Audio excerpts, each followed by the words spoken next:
वक्फ की संपत्ति का अब पूरा का पूरा कत्था चिट्ठा दुनिया के सामने आ गया है।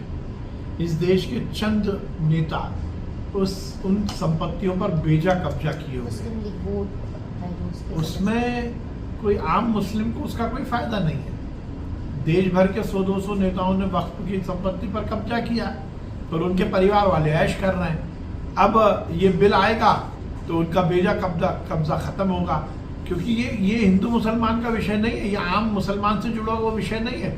आम मुसलमान बता दीजिए किसको वक्फ की संपत्ति पर उससे कब्जा किया हो। ये तो चंद नेता कब्जा किए हुए।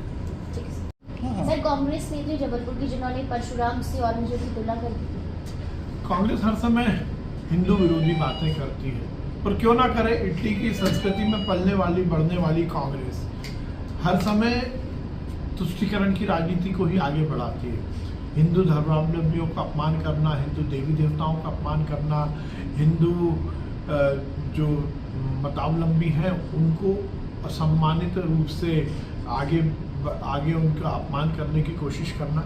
और ये जो बयान आया है परशुराम जी भगवान है, अवतार हैं, उनका इस तरह से नाम लिया जाएगा, मुझे आश्चर्य होता है। पर उससे ज़्यादा बड़ी बात यह है कि कांग्रेस ने अभी तक उस नेत्री पर कोई कार्रवाई नहीं की। यदि कार्रवाई नहीं हो रही, इसका मतलब ये सुनिश्चित है कि ये कांग्रेस का ऑफिशियल बयान है। कांग्रेस को चाहिए कि उन पर कार्रवाई हो, उसको कांग्रेस से निकाला जाए, नहीं तो ये सहन नहीं किया जाएगा। सर, वक्फ बिल, मुझे आश्चर्य होता है कि अब खेल में भी राजनीति का खेल करने की कोशिश कर रही है कांग्रेस। माननीय नरेंद्र मोदी जी के नेतृत्व में इस देश में खेल का उन्नयन हुआ है, खिलाड़ियों की हौसला अफजाई हुई। हमारे मुख्यमंत्री जी भी लगातार खेलों के उन्नयन में लगे हैं। हर खिलाड़ी को उचित स्थान मिले, खेल मैदान और खेल के उपकरण उसे सही समय पर मिल सके, इसकी हमारी कटिबद्धता है। मध्य प्रदेश में खेल उच्च कोटि पर आगे बढ़ रहा है। नेशनल गेम्स जो अभी उत्तराखंड में हुए, उसमें राज्यों की श्रेणी में हम तृतीय स्थान पर आए हैं। हमने हमारा पुराना रिकॉर्ड और बेहतर किया है। हमारा पार्टिसिपेशन हर खेल में राष्ट्रीय स्तर पर है।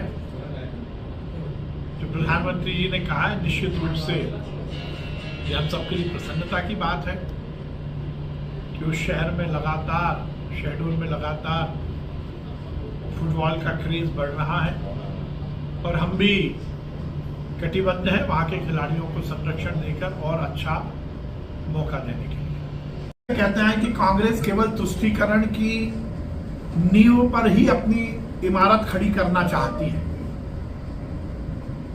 जब से कांग्रेस ने इस देश में राष्ट्र संभाला, हर समय तुष्टीकरण करके बहुसंख्यक समाज को दबाने का प्रयास किया।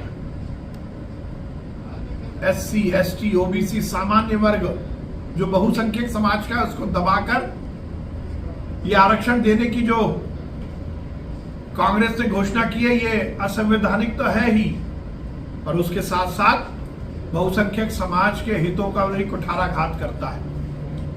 निश्चित रूप से ये तुष्टीकरण का वो काला अध्याय है जिसके दूरगामी परिणाम देश को भुगतने पड़ेंगे। कांग्रेस को चाहिए कि तुष्टीकरण की राजनीति को आगे ना बढ़ाए, इस देश में सामाजिक समरसता को आगे बढ़ाते हुए देश के भविष्य को सुनहरा बनाने की कोशिश करे। निश्चित रूप से ये उनका निर्णय आपत्तिजनक है।